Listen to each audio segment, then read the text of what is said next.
Parfois, il est difficile de dire ce dont nous avons besoin, même certaines choses simples peuvent être une menace dans notre conversation. Imaginez que vous puissiez parler couramment de n'importe quoi à n'importe qui, c'est pourquoi vous allez le voir ici. 1. Une règle de grammaire, pour savoir comment dire vos choses. 2. Un texte, pour améliorer votre prononciation. 3. Le sens de certains mots difficiles, pour améliorer votre vocabulaire. Vous voulez vous débarrasser de vos soucis de français, vous prenez un bon pas. Ici, vous améliorez vos 4 compétences, l'écoute, la lecture, l'écriture et l'expression orale, pour obtenir un score plus élevé aux tests internationaux, afin d'améliorer vos capacités de carrière et d'immigrer au Canada ou dans tout autre pays francophone. Portez une attention particulière à cette vidéo pour savoir comment, en échange, vous nous aidez en cliquant sur l'icône en forme de cloche pour vous abonner, et sur le bouton « J'aime » pour diffuser le nom de Smartmain. Maintenant, c'est parti. 1. Grammaire.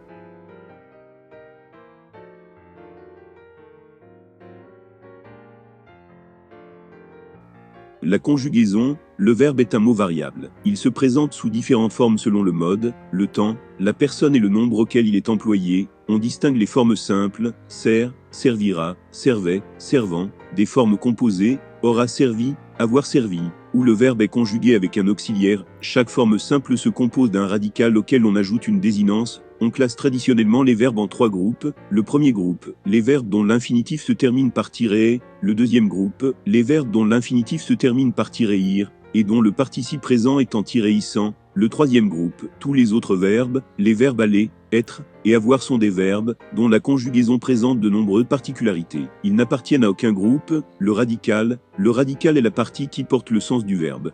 Certains verbes présentent des radicaux très différents au cours de leur conjugaison, mais la plupart des verbes ont des radicaux constants. Sert et serve sont des radicaux utilisés dans la conjugaison de servir. Sait-, savent-, sage-, sort sont les radicaux utilisés dans la conjugaison de savoir. Pour les verbes du premier et du deuxième groupe, les modifications de radicales se font de façon tout à fait régulière. Chant et chanter sont les 2 radicaux servant à toute la conjugaison de chanter. Seuls quelques verbes du troisième groupe changent de radicaux sans suivre de règles précises, ce qui pourrait rendre leur conjugaison délicate.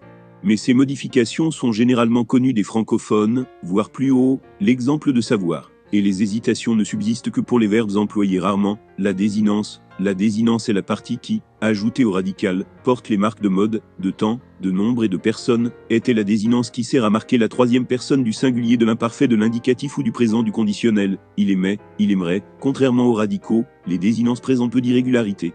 Elles varient selon les groupes au présent de l'indicatif et de l'impératif, mais sont les mêmes pour tous les verbes de tous les groupes au conditionnel ou au subjonctif par exemple. La difficulté est surtout à l'écrit dans la mesure où les désinences sont parfois muettes, je conclus, ou contiennent des lettres muettes, il concluait, il existe des verbes qui n'ont pas de forme pour certains temps ou certaines personnes. On les appelle verbes défectifs.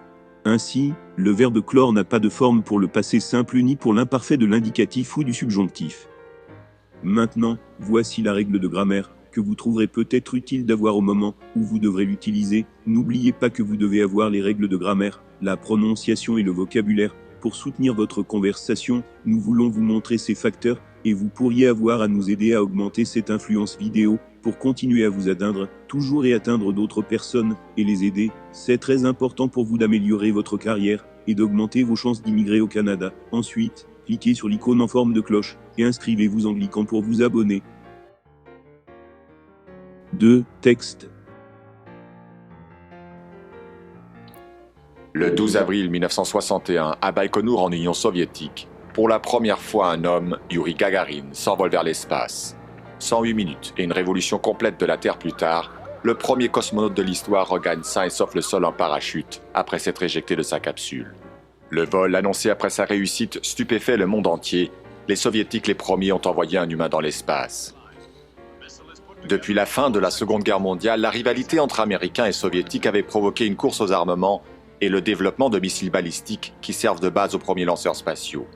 En 1957, les Soviétiques surprennent le monde en lançant Spoutnik, le premier satellite artificiel. Un mois plus tard, c'est une chienne Laika qu'ils envoient en orbite.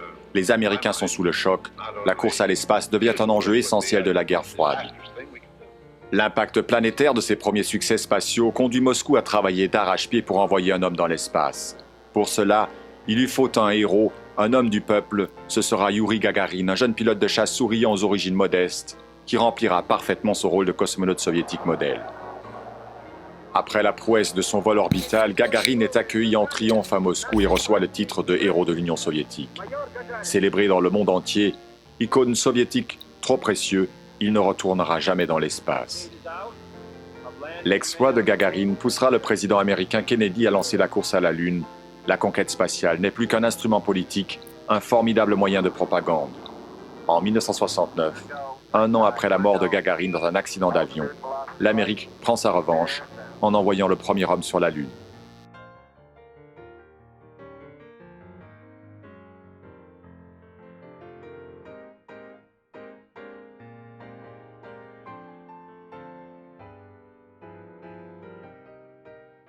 En échange, vous nous aidez en cliquant sur l'icône en forme de cloche pour vous abonner, et sur le bouton « J'aime » pour diffuser le nom de Smartmain. 3. Guide du exercice. Écoutez le reportage Edith, si les affirmations sont vraies ou fausses. Le 2 avril 1961, Youri Gagarine s'envole vers l'espace. Ce vol a duré 108 minutes.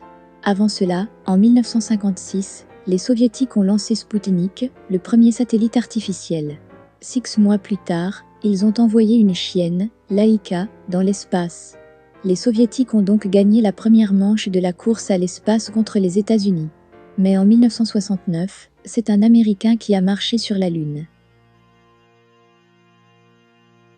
N'oubliez pas de vérifier les liens pour les entreprises canadiennes à la recherche d'employés à l'extérieur du Canada dans la description. Posez-nous vos questions et bientôt, vous verrez ce que nous avons à dire. Laissez vos commentaires sur cette vidéo, et nous saurons ce que vous aimez, et ce que nous pouvons mieux faire pour vous aider. Je te verrai au prochain, au revoir.